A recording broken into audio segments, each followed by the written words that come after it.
Welcome to News with Clay, your go-to source for all the news we care to share. He's sharp, he's witty, and Aunt Marge says he still doesn't know how to change the input on a smart TV. Please welcome your newsman, Clay! That's not true. I just like watching HDMI 2. The plot twists are incredible. Our top story tonight, President Trump and RFK Jr. warned pregnant women to limit acetaminophen Tylenol, saying it may be linked to autism.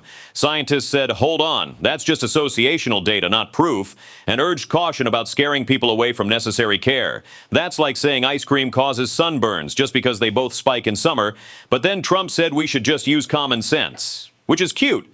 Because I love common sense. It's that thing people have instead of a medical degree.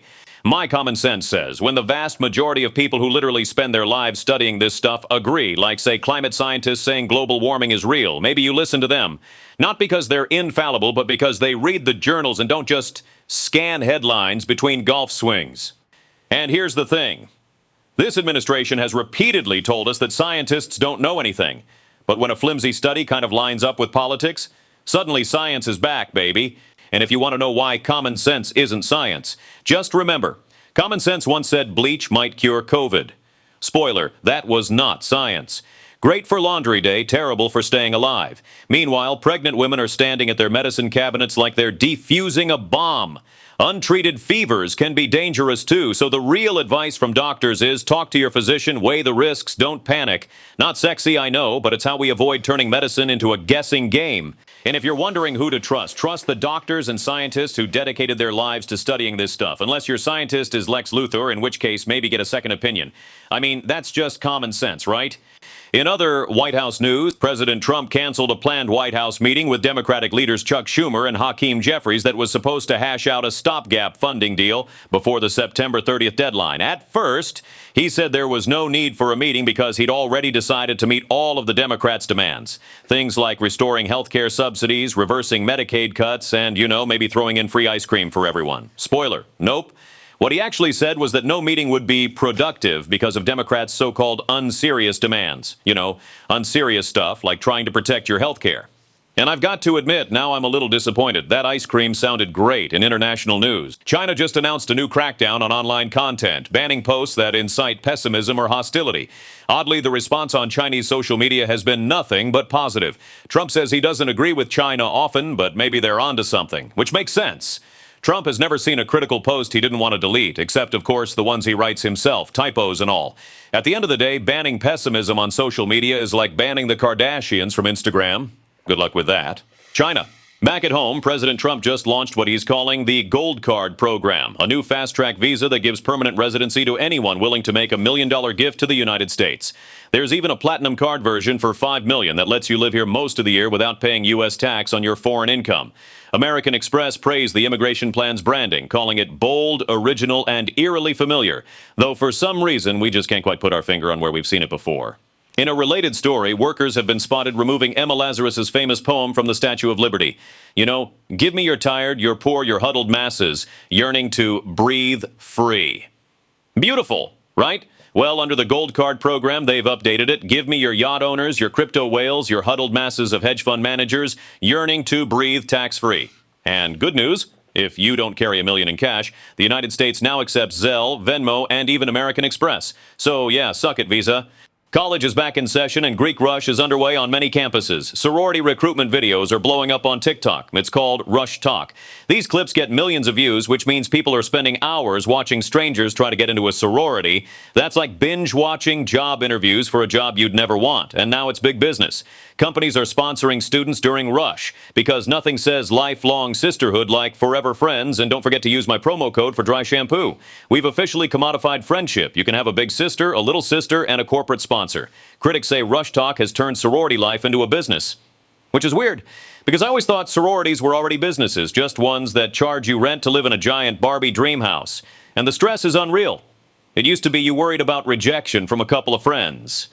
Now, the whole world is watching, and one bad hair day can turn into a meme that follows you for life. Also, what's with all the balloons? Rush houses have more balloons than a county fair. Even the house from Up is jealous. October's just a week away, which means Halloween is right around the corner, and if you're not careful, it'll jump out and scare you, just like those Christmas ornaments that Hallmark put up in August.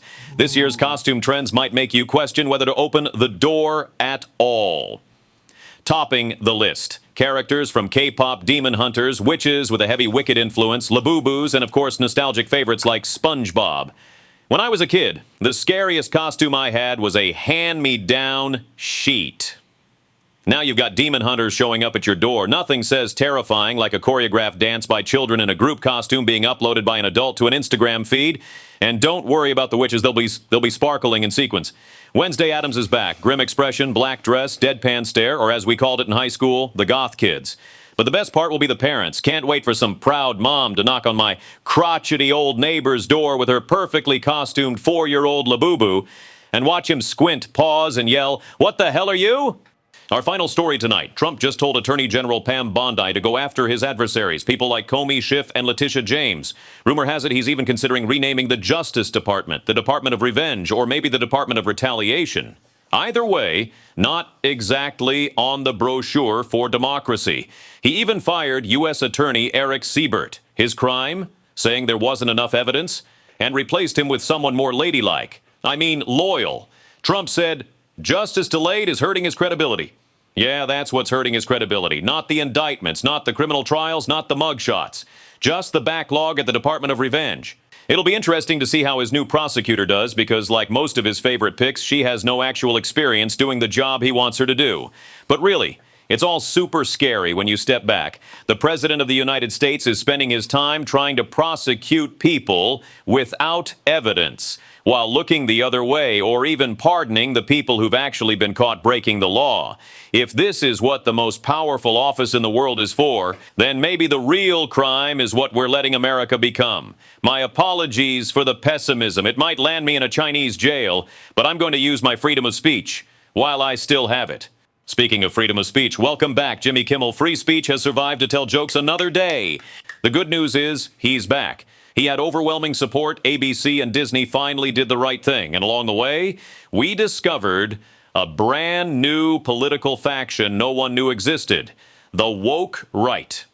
Welcome to the party, guys. That's one of my favorite things about America. You can choose where you stand on one issue completely independently of where you stand on all the others.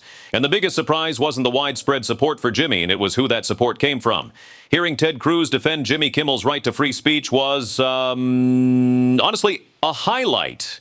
I don't think I've agreed with anything Ted Cruz has said in a decade, but here he is, saying the right thing, doing the right thing. Here's to you, Ted Cruz. I won't look up tonight on the way home. I don't want pig poop on my face. Because after this, I'm almost certain pigs can fly. Now, there is a downside. The FCC owes America an apology.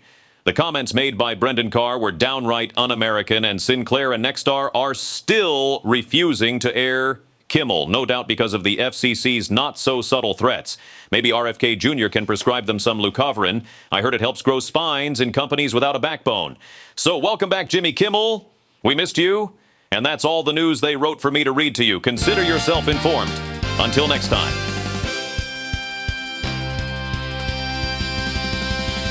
Oh, hey, while you're still here, do me a favor. Please like, comment, subscribe, and for goodness sake, share. Didn't they teach you anything in kindergarten? There are lots more jokes where these came from, I promise. Just check out my stash.